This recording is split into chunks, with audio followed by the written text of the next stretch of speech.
সকলোৱে জনা উচিত হাই ব্লাড প্ৰেছাৰ আমি সকলোৱে শুনি আছোঁ যে প্ৰেছাৰ হাই হৈছে হাই BP চ' আমাৰ যিটো মেডিকেল টাৰ্মত আমি হাইপাৰ টেনশ্যন বুলি কওঁ আৰু হাই BPৰ বিষয়ে আমি সকলোৱে জনাটো এইকাৰণেই উচিত যে হাই BP আমাক বিভিন্ন ধৰণৰ প্ৰব্লেমত পেলাব পাৰে ইন দ্য লং ৰান কেনেকুৱা যে আমাক হাৰ্টৰ বেমাৰ হওক আজি যদি আমি এটা সমীক্ষা চাওঁ যে হাৰ্টৰ ৰোগৰ হাৰ্ট ফেইলিয়াৰ হওক বা হাৰ্টৰ ব্লক হওক বা হাৰ্ট এটাক হওক ষ্ট্ৰ'ক হওক ব্ৰেইন ষ্ট্ৰ'ক বা কিডনী ফেইলিয়াৰৰ এটা প্ৰমুখ কাৰণ হ'ল হাই BP আৰু এটা ছাৰ্ভেত দেখাইছে যে ভাৰতৰ প্ৰায় 30% লোক বৰ্তমান হাই BPত ভুগি আছে হাই BP ভয় কৰিব লগা বেমাৰ একো নহয় আমি বস্তুটো জানিব লাগে সজাগ হ'ব লাগে তাক কণ্ট্ৰলত ৰাখিব লাগে যেতিয়া আমি কণ্ট্ৰলত ৰাখিম তেতিয়া কমপ্লিকেশ্যন নহয় এনেকুৱা নহয় যে প্ৰেছাৰ থাকিলে ষ্ট্ৰ'ক হ'ব লাগিব তেনেকুৱা নহয় প্ৰেছাৰ যদি কণ্ট্ৰলত থাকে আপোনাৰ একো প্ৰব্লেমেই নহয় এইবিলাক বস্তু জানিব লাগে আজি আমি কথা পাতিম যে আমি কেনেকৈ এই উচ্চ ৰক্তচাপ আমি এনেকুৱা হয়তো বহুত কম ফেমিলি থাকিব য'ত এজন হ'লেও আপুনি মানে হাই প্ৰেছাৰৰ ৰোগী নাপাব চাওকচোন আপুনি নিজৰ ফেমিলিত চাওক আপুনি গম পাব কাৰোবাৰ নহয় কাৰোবাৰ হয়তো আছে মা দেউতা হওক ককা আইতা হওক কাৰোবাৰ নহয় কাৰোবাৰ প্ৰেছাৰ আছে আৰু কিছুমানটো ফেমিলিত গোটেইকেইজনেৰে আপোনাৰ প্ৰেছাৰ থকা মানে ফেমিলি পাব চাওক এই যে প্ৰেছাৰটো ন হাই প্ৰেছাৰ বা উচ্চ ৰক্তচাপ আমি কিছুমান সৰু সৰু কথা বিষয়ে জানি তাক আমি অৱলম্বন কৰি আমি তাক প্ৰতিৰোধ কৰিব পাৰোঁ হয় কিছুমান ফেমিলিয়েল থাকিব কাৰণ কিছুমান হয়তো বয়সৰত আহিব যিটো প্ৰেছাৰ সেইটো অকণমান আমি প্ৰতিৰোধ কৰাটো প্ৰব্লেম হয় কিন্তু বেছিভাগ ক্ষেত্ৰতে বা 90% কেছেছতে আমি কিছুমান এই যিটো আজি আমি কথা পাতিম কেনেকুৱা কি খাব লাগে কি খাব নালাগে আমি এইবিলাক অলপ ফ'ল' কৰিলে আমি প্ৰেছাৰটো আমি কণ্ট্ৰলত ৰাখিব পাৰোঁ আহক মই ডক্টৰ সন্দীপন শৰ্মা আৰু আমি কথা পাতিম যে how to prevent hyper tension আমি কেনেকৈ উচ্চ ৰক্তচাপ প্ৰতিৰোধ কৰিব পাৰোঁ যদি ভিডিঅ'টো ভাল পায় প্লিজ ভিডিঅ'টো শ্বেয়াৰ কৰিব মই কি নাখাম বহুত কণ্ট্ৰভাৰ্চি আছে বহুতে বহুত কথা কয় চিম্পল কথাটো শুনক যে নাম্বাৰ 1 মানে কালপ্ৰিট আৰু মানে অপৰাধীটো হ'ল নিমখ গোটেই দিনটোত আমাৰ যে চামুচ থাকে সেই 1 চামুচতকৈ বেছি খাব নালাগে গোটেই পুৱাৰ পৰা ৰাতিলৈকে যিমান খাব দাইল খাব চব্জি খাব মাছ খাব মাংস খাব গোটেই তিনি সাজত বা মাজতে যদি মগু বা বুটো অকণমান আপুনি তিয়াই থৈ খায় তাতো যদি অকণমান নিমখ দিয়ে গোটেই তিনি সাজত বা মাজতে যদি মগু বা বুটো অকণমান আপুনি তিয়াই থৈ খায় তাতো যদি অকণমান নিমখ দিয়ে গোটেই নিমখ দিনটোত আপোনাৰ 24 আৱাৰ্ছত 24 ঘণ্টাত আপুনি সেই 1 চামুচ নিমখ খাব লাগিব তাত হাৰ্ডলি কত 4 পৰা 5 গ্ৰাম নিমখ থাকিব ঠিক আছে তাতকৈ বেছি নিমখ খোৱাটো উচিত নহয় কিন্তু আমাৰ সমীক্ষা মতে দেখা গৈছে আমাৰ মেক্সিমাম মানুহে 10 গ্ৰামতকৈ বেছি নিমখ খায় 2 চামুচতকৈ বেছি নিমখ খায় গোটেই দিনটোত গতিকে এইটো খুব সাৱধান নিমখৰ যিটো মাত্ৰাটো কমাই দিব লাগে এইটো কৰিলেই মানে 40% মানুহৰ প্ৰেছাৰটো কণ্ট্ৰলত আহি যাব ল' চল্ট ডায়েট কৈ থাকে টিভিত পেপাৰত যে নিমখ বেছি খাব নালাগে ডক্টৰে কৈ থাকে তথাপিও মানুহে ফ'ল' নকৰে নিমখ নাখালে যেন জুতি নাপায় বহুতেতো এক্সট্ৰা নিমখ লৈ খায় সেইটোতো আকৌ বেয়া নৰ্মেলিতো আপুনি মানে যিটো গ্ৰেভি বা কাৰী বা মানে যিটো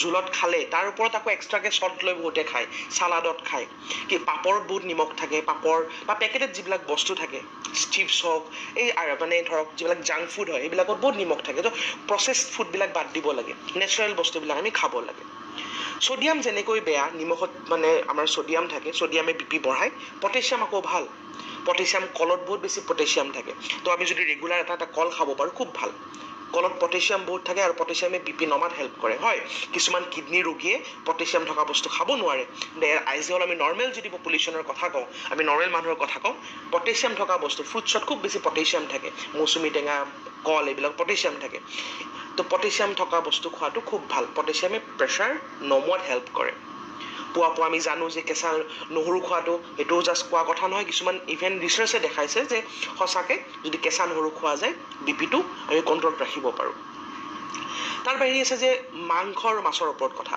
মাছ আৰু কণী খোৱাটো একো প্ৰব্লেম নাই লোকেল মাছ খাওক আমি সেই আমি চালানী মাছ নাখাওঁ প্ৰিজাৰ্ভেটিভ থকা নহয় আমি লোকেল মাছ খাওঁ সৰু হওক ডাঙৰ হওক মাংসৰ ভিতৰত আপুনি চৰাই মাংস খাব চেষ্টা কৰিব চিকেন খাব লোকেল চিকেন খাব চেষ্টা কৰিব ব্ৰইলাৰ মাংসত চৰ্বি থাকিলে কলেষ্ট্ৰল বাঢ়িব কলেষ্ট্ৰল বাঢ়িলে আকৌ প্ৰেছাৰ বঢ়াত মানে কলেষ্ট্ৰলে হেল্প কৰে তো কলেষ্ট্ৰল আমি থকা বস্তু বেছি খাব নালাগে তেনেকৈ ৰেড মিট খাব নালাগে জন্তুৰ মাংস আমি এভইড কৰিব লাগে লাইক আমি মাটন হওক মানে পঠাৰ মাংস হওক বা গাহৰি মাংস এইবিলাক এভইড কৰিব লাগে যিমান পাৰোঁ জন্তুৰ মাংস খাব নালাগে আৰু চৰাই মাংস আমি হাঁহ পাৰ এইবিলাক কি হয় আমি উইথ স্কিন খাওঁ ছালত বহুতখিনি চৰ্বি থাকে এইবিলাকত খুব বেছি তেলাল হয় মাংসবিলাক এভইড কৰিব লাগে স্কিনলেছ মানে চৰাইৰ মাংস খাব লাগে, স্কিনলেছ আমি নৰ্মেলি আমি যিটো আমি কওঁ লোকেল চিকেন সেইটো খাব লাগে।